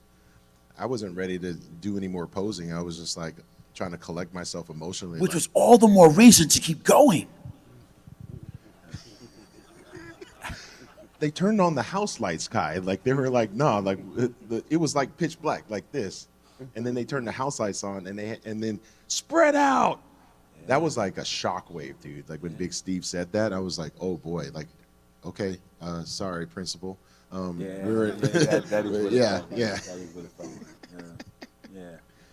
We probably need to see like what the other I want to know what the other competitors probably felt like, because I never asked them. Like, what was y'all doing? Like when. They were probably thinking the same thing, like they done messed up this whole damn show. Yeah, you know what? That because backstage, people were concerned about who was in the same room and not being in the same room at the same time, and it really almost started to feel like it became a big distraction, even to like the day of the competition, yeah, that wasn't what I wanted. That wasn't what, even though it was intense, I think that there's those moments where it's like, you work too hard, you come too far, and you get there, and it's just like, sometimes even just in the moment of the public opinion or the opinion of even someone that is already on one side or the other, it can just be like, you know what, that's it. That's all I needed to see. I don't want to see these guys together anymore. I don't need to see anything else. I'm going to go with my own opinion, and that's it. And then technically you can look like you're a little too aggressive. Oh. Uh-oh. He's already kicking in, Okay. That's one of the things they did to me. They put me on this heart medication. Yeah. I got to go back. All right, ladies. So we're just gonna give Ronnie a minute to exit the stage here. He's got to go take care of an obligation here. Hopefully, we can see him back in a little bit here. But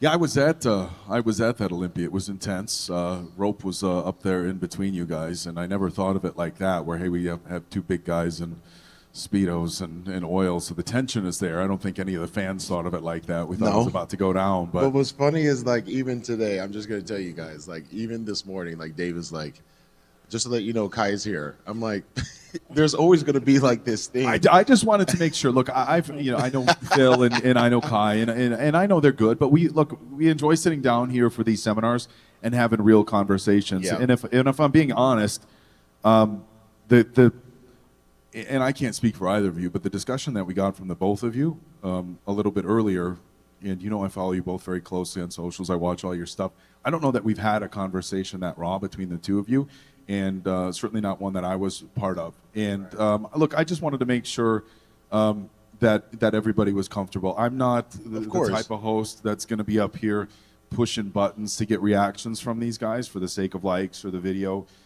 We know everybody here in the audience is passionate about bodybuilding, and we want these seminars to be as real as possible. And these guys are all genuine. So, but yeah, I did say to Phil, I'm like, hey, just to make sure, is everything cool? No, we took it in kind. We took it in kind. I'm just illustrating the fact that we had, like, I'm just going to say it, like, we love Ronnie, we love Jay, and they would say that that's the greatest rivalry of all time. I just feel like Kai and I had, like, a different rivalry, and it was just, like, extreme passion for the sport, and then that extreme passion led to fury that people felt. So, like, when they see us, like, we've done events and we're on like opposite sides, and then people will say, hey, Phil, Kai's like right around the corner and stuff. Like, I was just at LA Fit Expo and they're like, Kai's like right there. I was like, and they're like, well, you guys are like, and I'm like, you're trying to get me to, it's almost like they're trying to pull us back into that moment where we're on the stage when they don't realize that was like a small segment of time.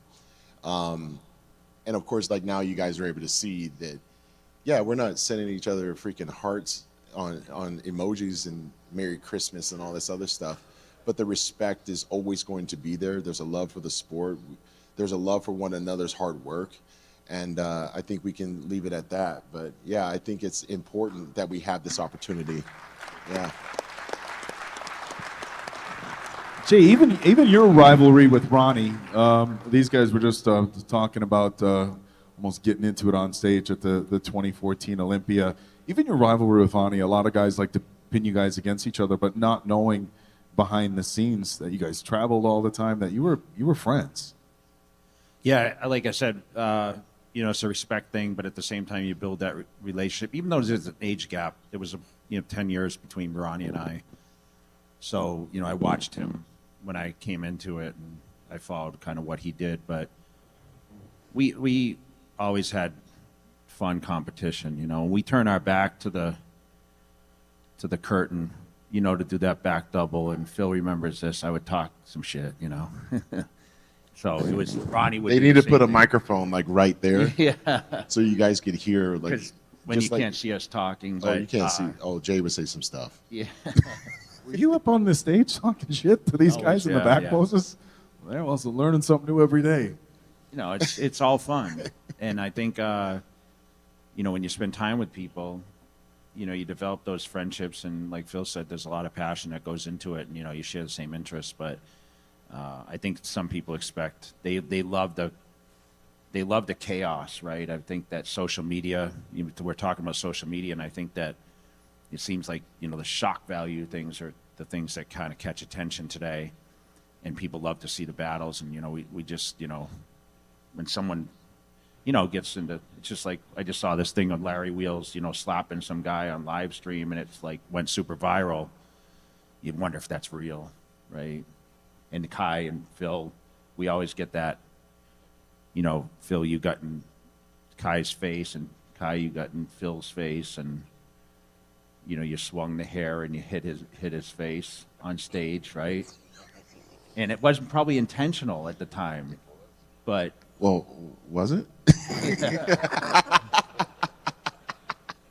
but those were the greatest moments for me as a fan to see the tenacity. And listen, we love that. I mean, we love to see someone get pushed, and there's close calls, right? I mean, there were times that Phil, like, that you weren't 1,000% all the time, and Kai thought maybe he had that opportunity to challenge. I mean, when we talk about that Arnold Classic, you're smiling, Kai, because 2010, I sat in the audience, and Arnold Classic, and I'm like, Phil, like, I think you got this. And Kai won. And I mean, there was a scorecard that said the story on prejudging, kind of the same as myself with Ronnie in 2001. I was ahead, and then points were made up in the night. Kai did what he did and did what he did best, and he was a showman.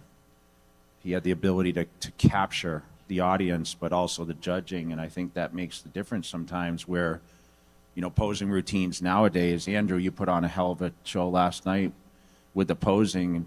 People put less effort into that today because supposedly we're not judged on that. They judge as physiques, but I still think when you can gravitate the audience to your abilities, and Kai became a fan favorite because of what he displayed on stage. And I think, last night with Andrew's posing, it captures more eyes, and this an artistic thing to what bodybuilding seems to today miss. And I think that's where people are most remembered, and that's why, like classic physique, Wesley, I mean, you guys are expected to have the crazy poses. You mimic a couple of Arnold's poses. I mean, people compare you a lot to Arnold. You're bigger than Arnold, though, right? Yeah, according to the weight stats on Wikipedia, I should be a little bit bigger than Arnold, yeah. But we compare errors. We compare errors, and they're like, how would Arnold compete against, me or Ronnie or Phil and Kai? And, how would you stand up in an open? You always talk about doing open class someday. We all start with a vision, and, like I said, a lot of divisions were created now for the opportunity for all likes to stand on stage, and I think that gives a better opportunity, although I feel like the men's open bodybuilding is still the driver for a lot of these competitions, and classic physique is right there, but globally, I mean, the men's physique is what really creates a lot of the awareness around the world, because men's physique is so popular, and that's obviously with the shorts and not showing the legs fully, although I think the shorts have tightened up a little bit and shortened up. But in our day, in our heyday, like, we started on stages that only had the ability for male bodybuilding and female bodybuilding. And now you've seen how much this has grown. I mentioned the global reach. And, it's massive. So I think, we have a lot of fans that support all the divisions, and that's what is huge for the opportunity. But, I really like what the classic physique is doing these days. And I think, you're representing, what it is. And, I love that you're a part of this, Wesley, because, you represent what really classic is.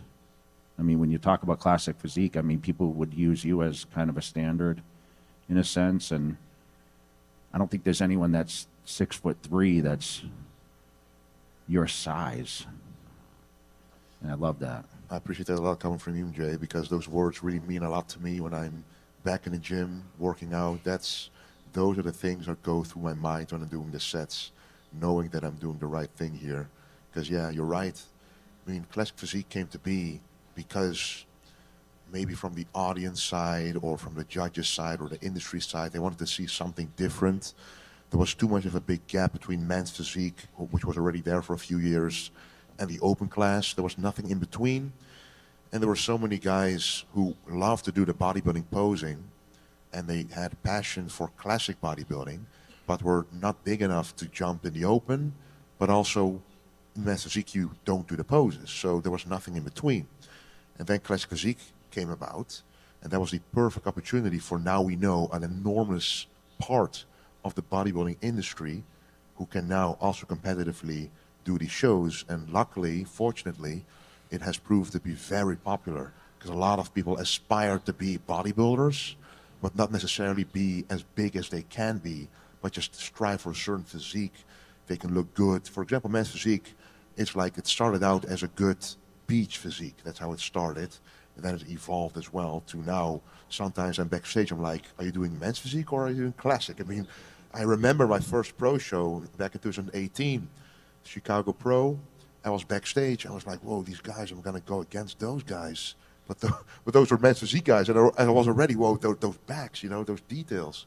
So they already have those ideal physiques, but that's more like the statuesque poses, just showing off like a statue what you look like. And in classic physique, it's more about also the art form of it. The freedom you give yourself to express your body in ways that you think look the best, instead of the standard men's physique poses. So each has their own thing they can strive for to be.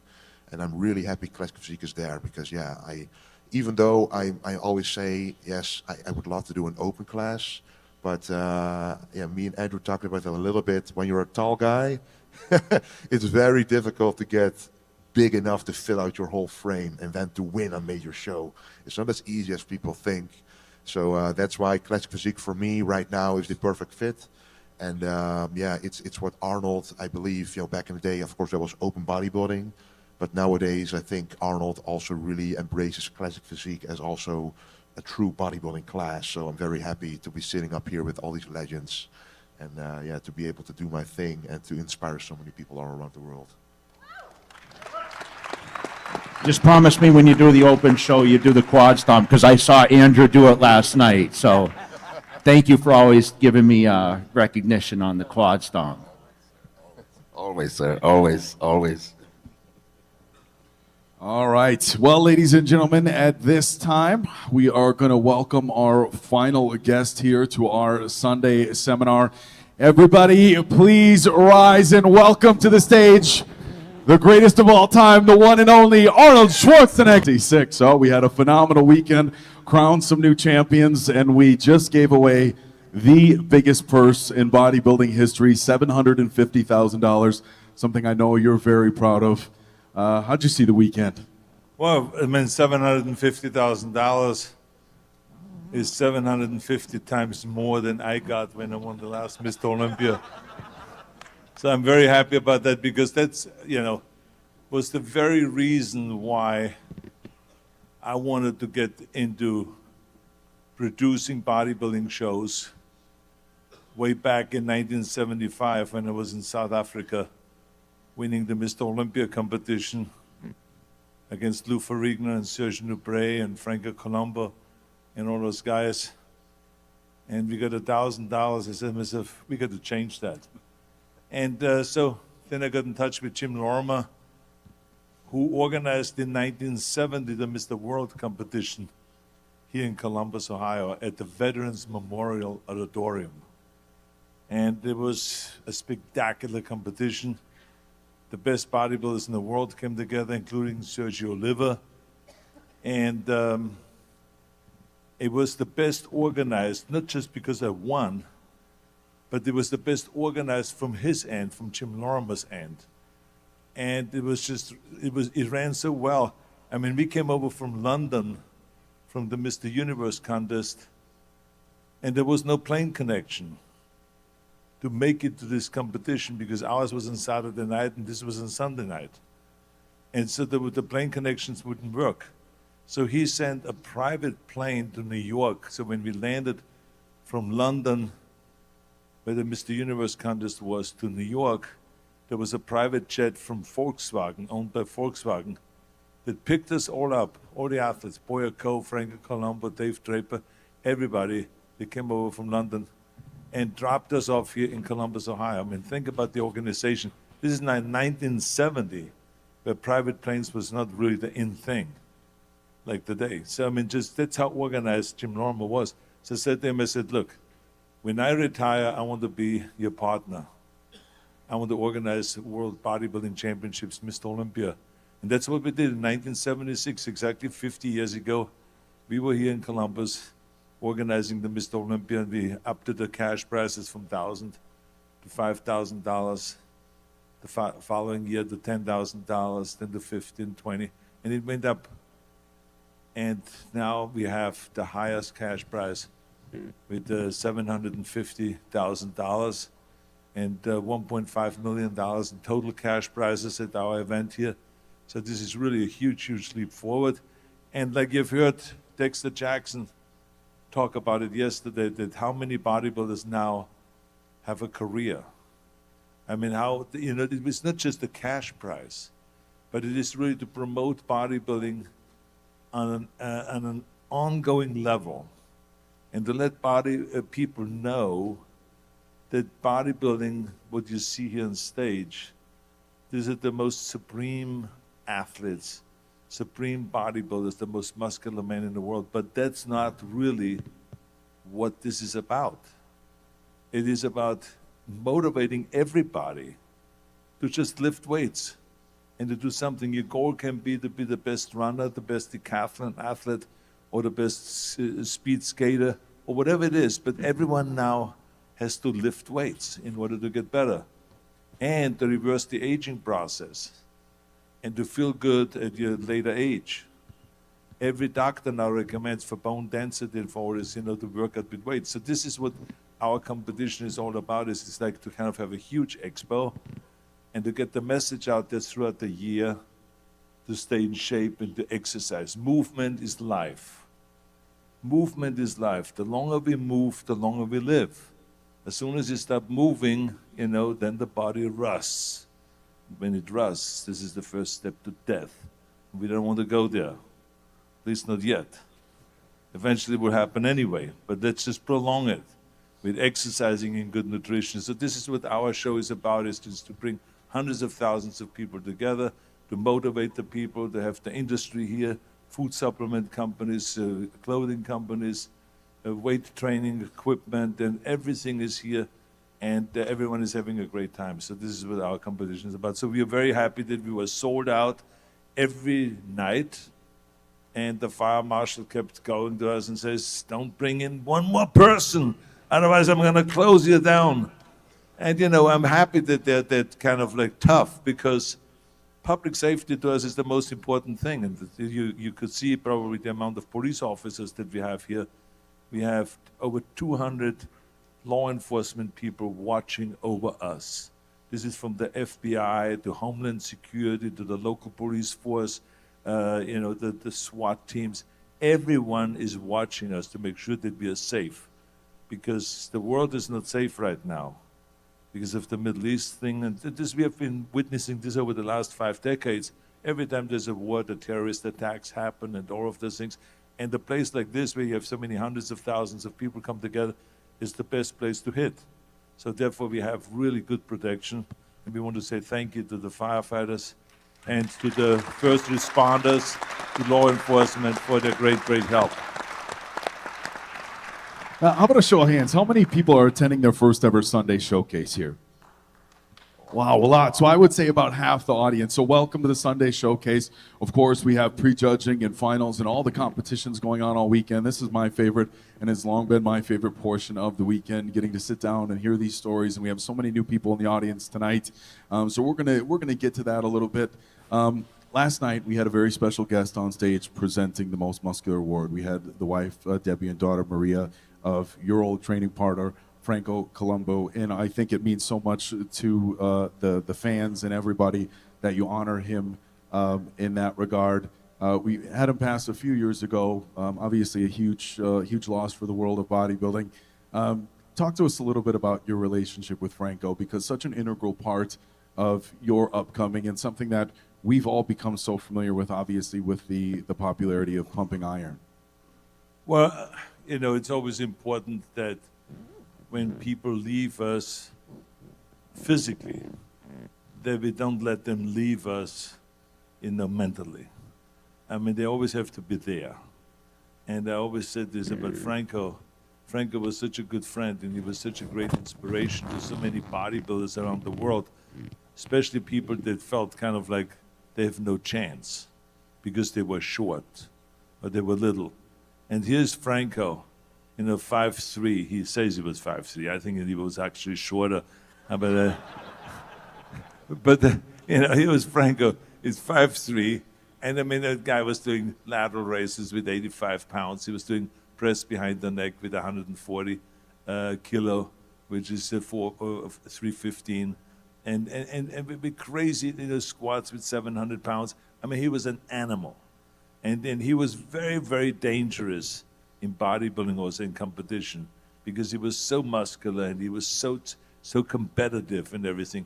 Even though we were training partners, but I could smell it when I went to the competition that he wanted to destroy me on a stage.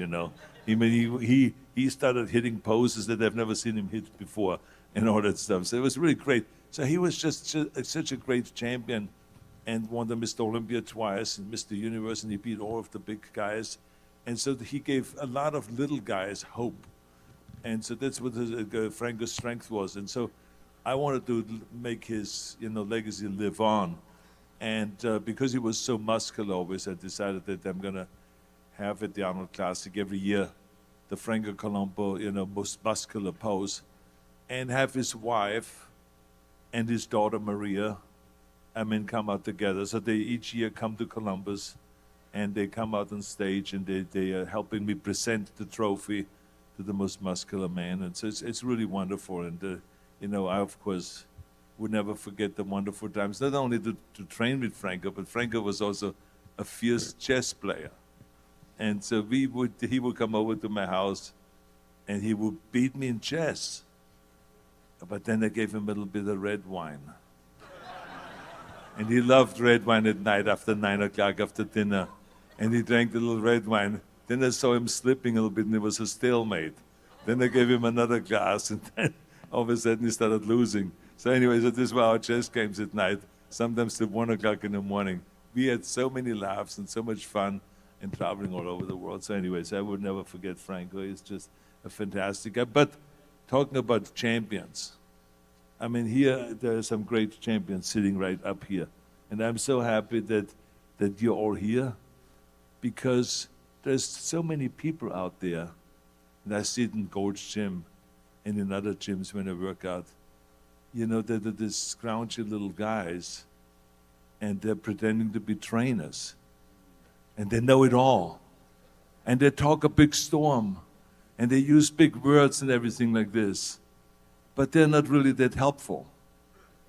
These are the people that are sitting up here that are helpful. They can really answer the questions, and they can tell you exactly what they do. Because you want to do what the champions do. You want to train like the champions.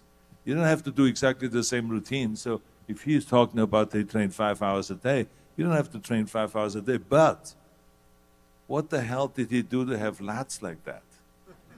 I want to know. What did he do to have calves like that? What did he do to have abs like that? What did he do to have the lats stick out like that? I mean, it's like, I said to myself, that's what I want to know. I don't want to hear from some scroungy little guy that is just has theories about all of this stuff.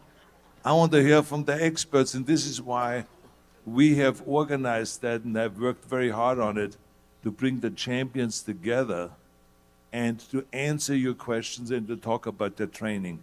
I mean, that's what excites me. It's always great to hear, even though I trained with the best of the best in the world, but there's new training methods. I mean, there's new ways of doing things. There's new ways of building the muscles, new machines, new food supplements, new stuff, all of this. I mean, like one of the guys, well, you had talked yesterday about posing for an hour and a half. I mean, I've been saying this for years to guys. There was still yesterday a bodybuilder on stage competing with you guys that was shaking during the posing. That's inexcusable. There is no shaking. When you get to this stage here, there is no shaking, because this is the top stage. Imagine you go to the Olympics and you watch those figure skaters and all of a sudden they're shaking before they start skating. No. You know, you're calm because you have done your work. And this is what we saw yesterday. The work that you've put in an hour and a half of posing, that shows. Every pose was there. You never ever were out of breath. I never saw your stomach going in and out. No, my God, I cannot catch my breath. Never. Why? Because you were ready.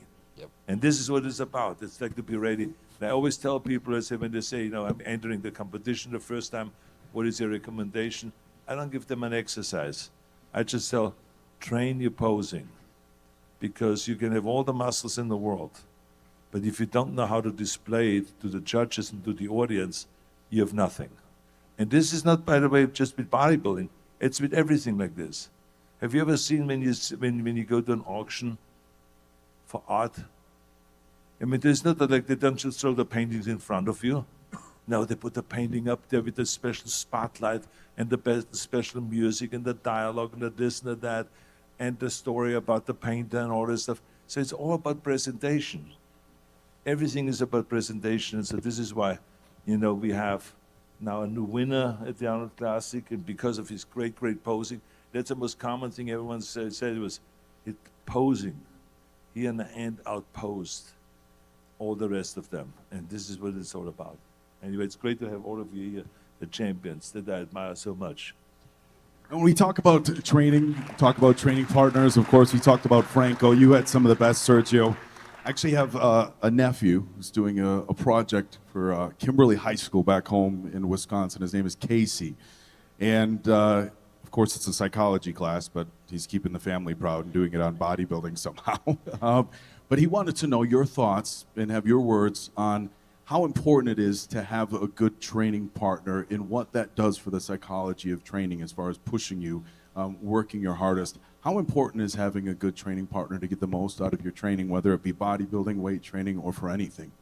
Well, I trained in Austria a lot of times alone. But I also trained a lot of times with training partners because I was a weightlifter in the beginning. Olympic lifter because we were not allowed to do bodybuilding in the beginning. Only after they did the Olympic lifting, then you were allowed to do chin-ups and do the dumbbell curls and stuff like that. But so I had training partners and I trained without it. But without any doubt, I think that my success in bodybuilding is due to great training partners.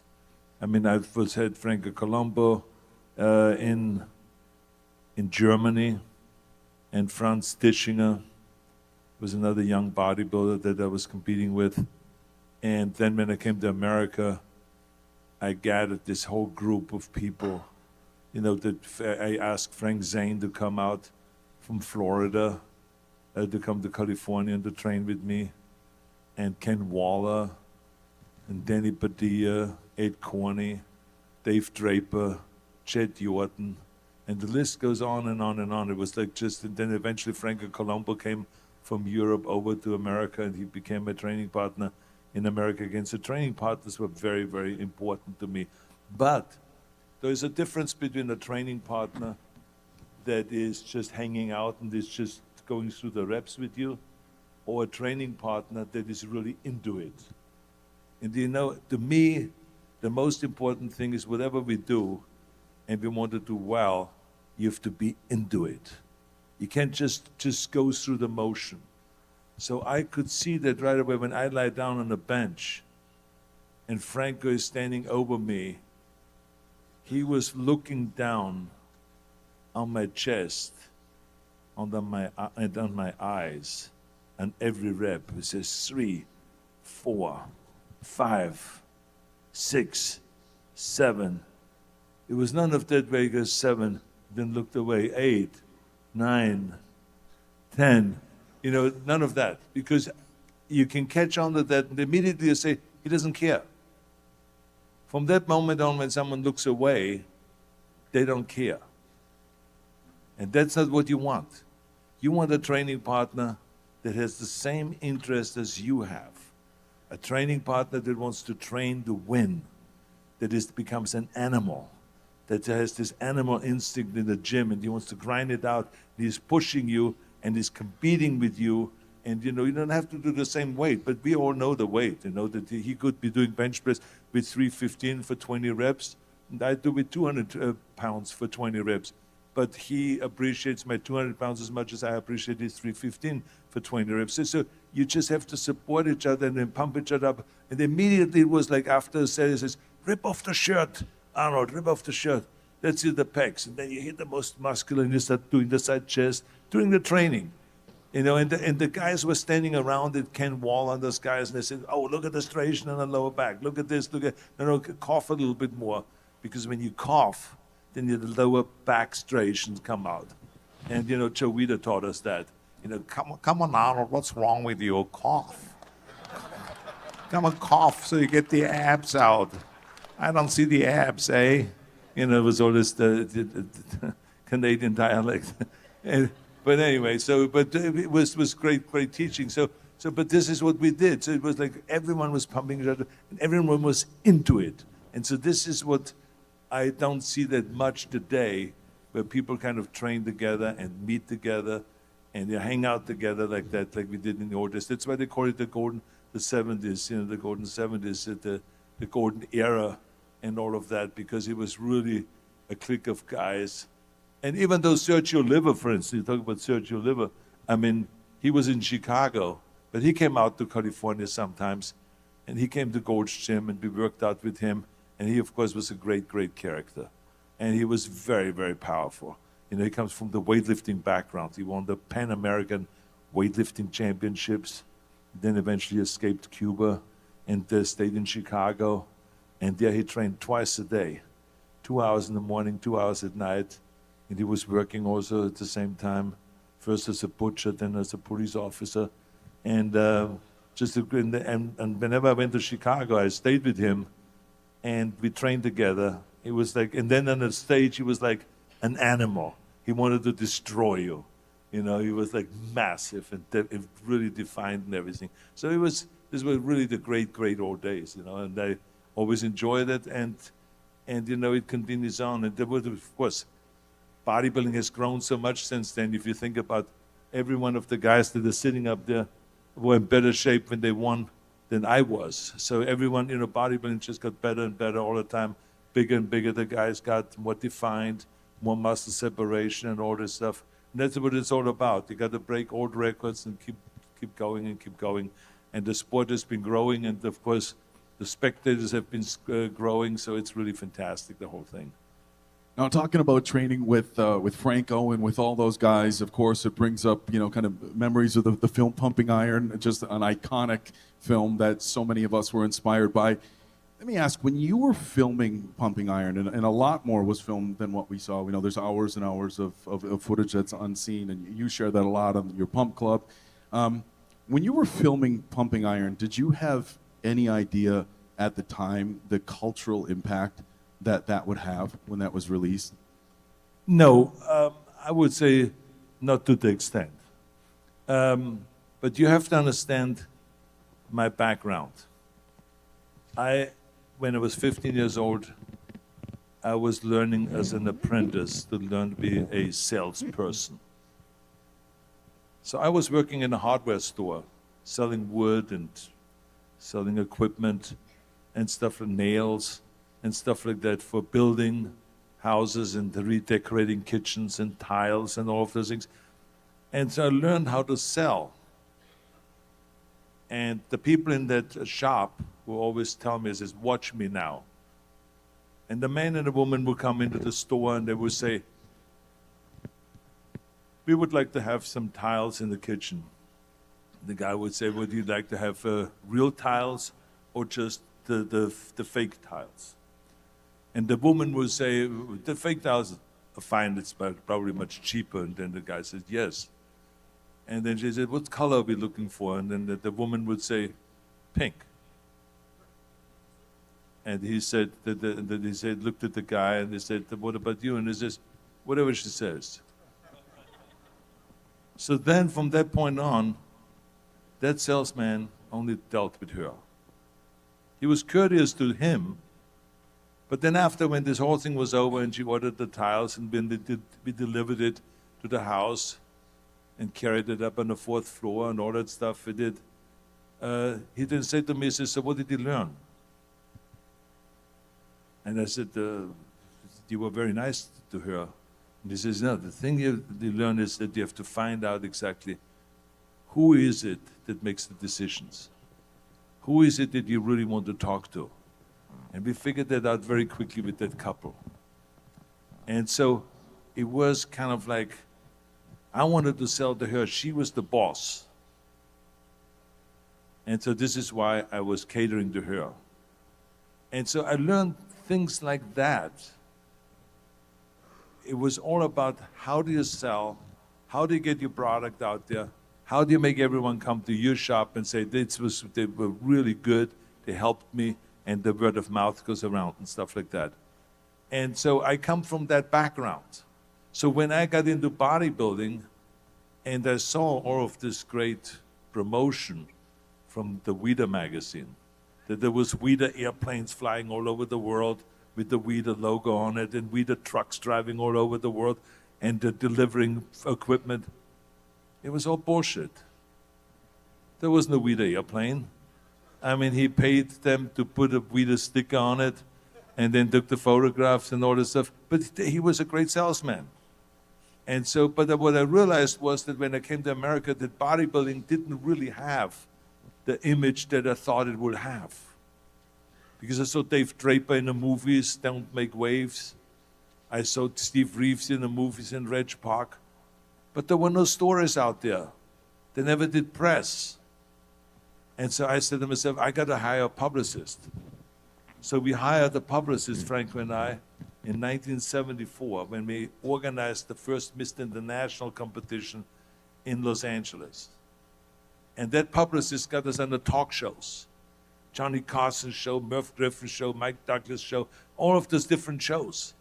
And then all of a sudden, for the first time, people learned about bodybuilding. Because the bodybuilders like Reg Park and Steve Reeves and Mark Forrest and all of those guys, they hated the press because they always felt that they wrote negative about bodybuilding. And so they just stayed away from them. And I felt like no, this is the wrong way to go. If we want to sell the sport, we got to go out and really lean into it and talk about it and explain what is our sport about. Yes, there were stereotype images about being dumb, and then you're doing it to overcome shortcomings, and that you're gay, and you're a narcissist posing in front of the mirror, all of this kind of stuff. But it was for us to just strip away those kind of images. And so we, through a publicist, we did endless amount of interviews, and then eventually Charles Gaines and George Butler decided to do a book on pumping, on our sport bodybuilding called Pumping Iron. And that book went through the roof. So we saw that the people really having an interest in this whole thing, and it was a bestseller in the New York Times, and it was like a really successful book. And then they decided to do the documentary. They raised $500,000, which was at that time a lot of money in '75, and they went ahead and they did the movie Pumping Iron. And they traveled to South Africa with us, and also Rolling Stone magazine traveled with us to South Africa. And so we had this whole kind of promotional machinery going. And from that point on, bodybuilding started taking off. When Pumping Iron came out, it was like the #1 documentary. Everyone wrote about it, the New York Times, the Newsweek, Time magazine, everyone wrote about it. And Andy Warhol started hanging out with me, and then that made it also famous. And then Grace Jones came into the picture. And it's all this kind of really strange, Jackie Kennedy, and blah, blah, blah, and all this. And so all of this really helped.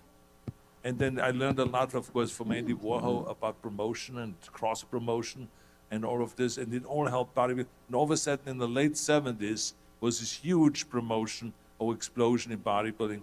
And then in the '80s, all of a sudden, it was in the movies.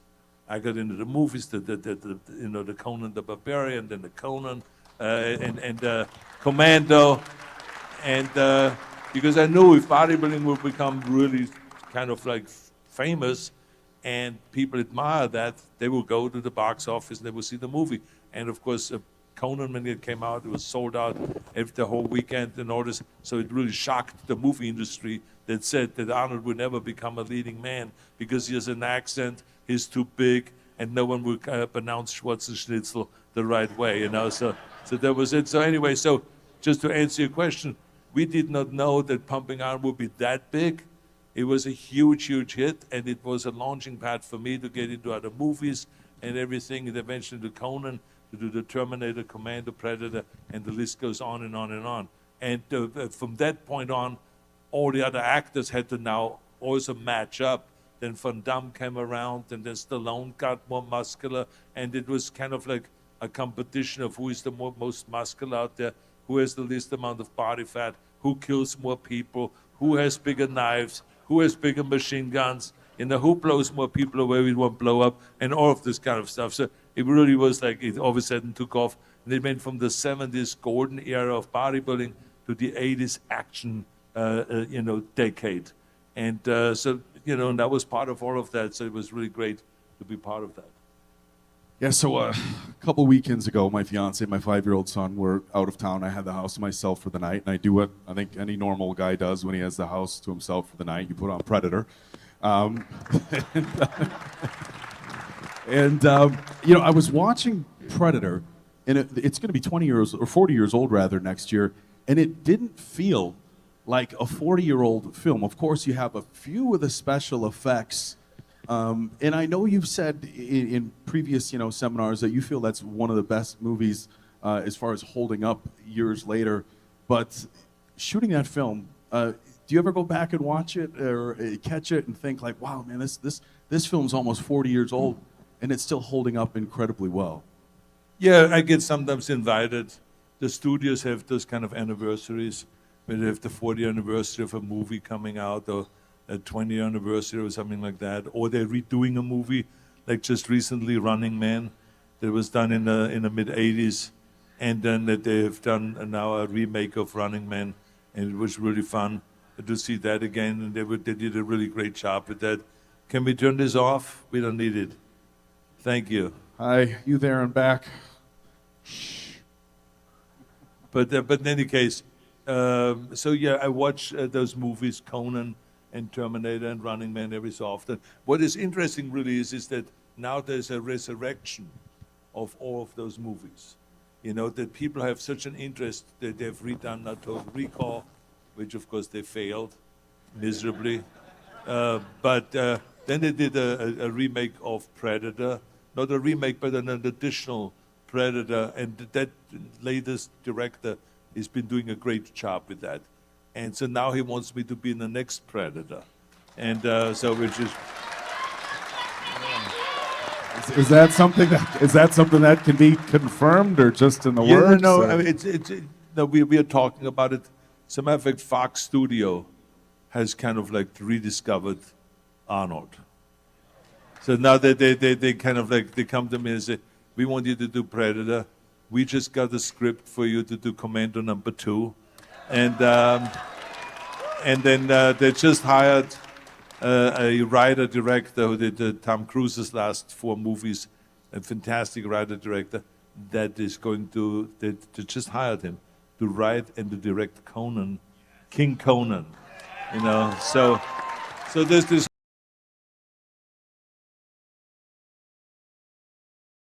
different.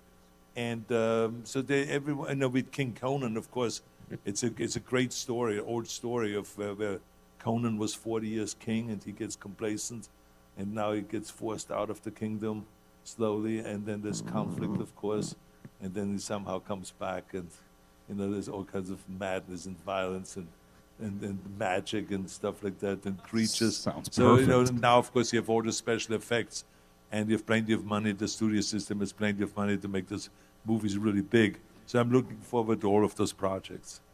Well, you know, if they need a young Conan, I will be for Conan, no problem. we need a young Conan. Oh, he looks a lot like a young Arnold. But I'm telling you, there's a lot of people on this stage right now that I would love to have in the Conan movie, trust me.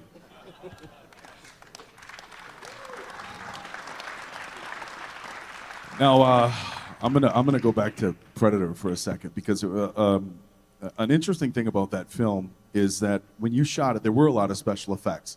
Of course, you had a practical cost